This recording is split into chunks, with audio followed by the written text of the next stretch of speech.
Okay, before we get started making our project, I just want to go over some of the tools and things that we're going to use. We've got in Photoshop menus up here, and then we've got tools down the side. There are more menus that you could pull up over here. Things to know about the menus is that they do move. They do not have to stay put there. And as you can see, I just shrank it. You can bring them larger and smaller to reduce them. And they can also move out in sections. These menus can also be found under your windows, like I can get rid of them or put them back in. One thing that we always want is adjustments isn't super necessary for what we're doing, but it's kind of nice to have there. Color in layers for sure, because you're going to need to work in different layers. Every new thing that you do in Photoshop will appear as a new layer over here. So when we start our poster for the first one, that will be our first starting layer. So over here are our tools. We will not always use all of these tools, but some of the things that we will need. Number one, this is your direct select tool. This is your go-to tool all the time. Whenever you want to select something, you have to use this tool. So if you had just been using the paintbrush tool and you were painting and then you wanted to, click on a different layer and you click on that layer, you still have your paintbrush tool. So you have to go back and select it. So you do have to remember to select the tools. You will notice too that for every tool that's selected up here in this menu, these tools sort of relate to this. So if I change that to the selection tool, it gives me different items that go along with that tool, or this one, or this one. So every time I select something different, something happens up here. So let me go over some of these tools. So like I said, this is the direct select tool.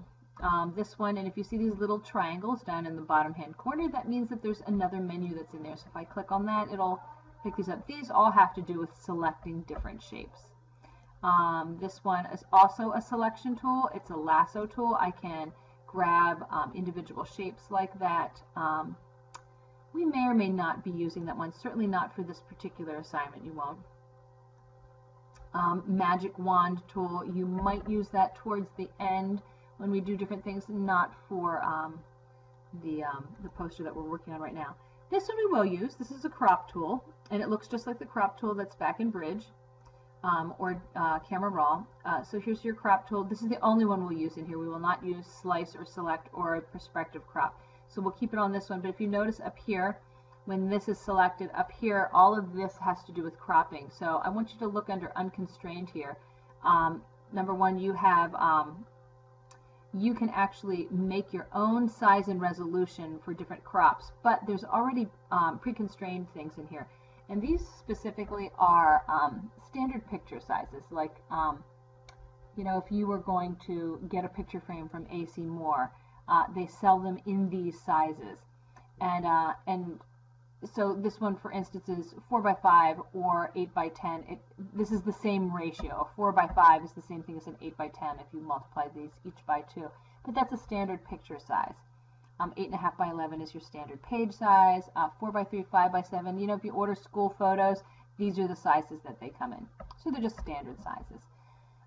So we will probably be using that for this assignment. This looks like a little eyedropper. That's because it's the eyedropper tool. We will be using that later on to grab some colors. Maybe for this one too, when we go to add font. And things to our poster, it's nice to sort of grab a color from inside of our poster to use, and this just it's able to grab different colors. I'll show it to you later. So these are different healing tools, spot healing. If you want to clone something out, this is the place that you do it. Patch tool kind of works nice. We'll probably work with that at some point in time. Other than that, there are a few other things. The gradient tool we will probably use at some point in time. Text tool, definitely using this time. So when I click on that, all of this has to do with text. So when I click on this, it allows you to see all your different text in here. So when you are putting your writing in this poster, you'll be able to use something. And we'll talk about what kinds of fonts to use and what to sort of stay away from, so it doesn't look, obnoxiously bubblegummy or something. You don't want ugly fonts in your in your poster. And then it allows you to, certain fonts will have, you know, different things, condensed, italic, bold, and then certainly the sizes. And you can also enter your own sizes in here as well if you wanted to put in a specific size in there. You know, here you've got left justify, center, and right justify, and then also the colors of the fonts that are in there. So that's these are your color tools as well. We'll talk about those. You will be using these as well for selecting colors for background and things like that. These tools over here are specifically just almost like in Camera Raw when they're just different adjustments. Oh, let's go back here. I don't know whether if I hover over it, but these are just the same exact things that you can do in Camera Raw. Some of them are black and white tools. One of them is to adjust brightness. This one has to do with color saturation.